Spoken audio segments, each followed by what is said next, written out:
ایک مرتبہ حضرت عمر رضی اللہ عنہ کے زمانے میں دو آدمی ایک قریشی خاتون کی خدمت میں حاضر ہوئے اور ان کے پاس 100 دینار بطور امانت رکھے اور کہنے لگے کہ جب تک ہم دونوں اکٹھے ہو کر اپنا مال طلب نہ کر لیں تب تک آپ یہ امانت واپس نہ کریں۔ امانت واپس کرتے وقت ہم دونوں کی موجودگی ضروری ہے۔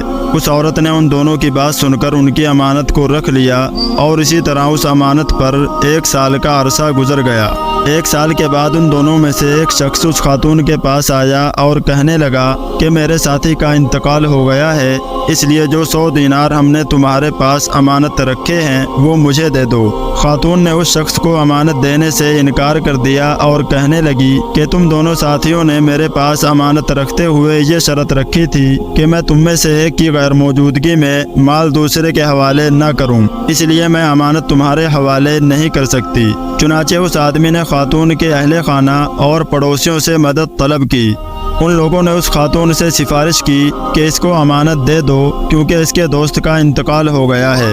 لوگوں کے بے حد اصرار اور سفارش پر اس عورت نے امانت اس شخص کو دے دی اور وہ شخص امانت لے کر چلا گیا، اور اس کے بعد جب اس بات کو 1 سال کا عرصہ گزر گیا تو دوسرا شخص جس کو اس کے دوست نے مرا ہوا ظاہر کیا تھا اس عورت کے پاس آیا اور آ کر اپنی امانت طلب کرنے لگا۔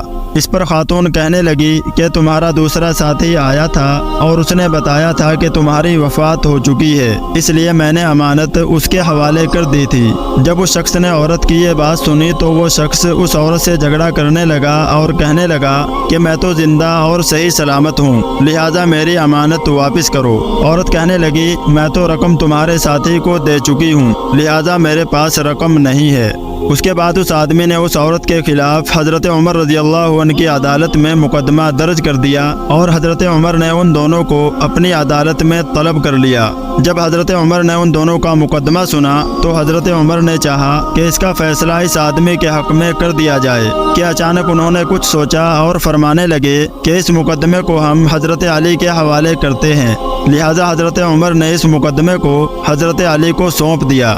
چنانچہ حضرت علی رضی اللہ عنہ نے دونوں کے بیانات سنے اور معاملے کو بھانپ گئے کہ اس عورت کے ساتھ دھوکہ ہوا ہے، ان دونوں شخصوں نے مل کر اس عورت کو ٹھگنے کی کوشش کی ہے۔ اس کے بعد حضرت علی نے اس آدمی سے فرمایا کیا تم نے اس خاتون کے سامنے یہ شرط نہیں رکھی تھی کہ مال ایک فریقی غیر موجودگی میں دوسرے کے حوالے مت کرنا؟ اس آدمی نے جواب دیا جی ہاں، یہ شرط تو رکھی گئی تھی۔ اس پر حضرت علی نے فرمایا تمہارا مال ہمارے پاس موجود ہے، لہذا تم اپنے ساتھی کو بلا لاؤ تاکہ ہم تم دونوں کا مال تمہارے حوالے کر سکیں۔ حضرت علی کی یہ بات سن کر وہ آدمی بہت شرمندہ ہوا اور معافی مانگنے لگا اور خاموشی کے ساتھ وہاں سے واپس چلا گیا۔ تو دوستو دیکھا آپ نے کہ حضرت علی رضی اللہ عنہ کو اللہ تعالیٰ نے کیسی ذہانت سے نوازا تھا۔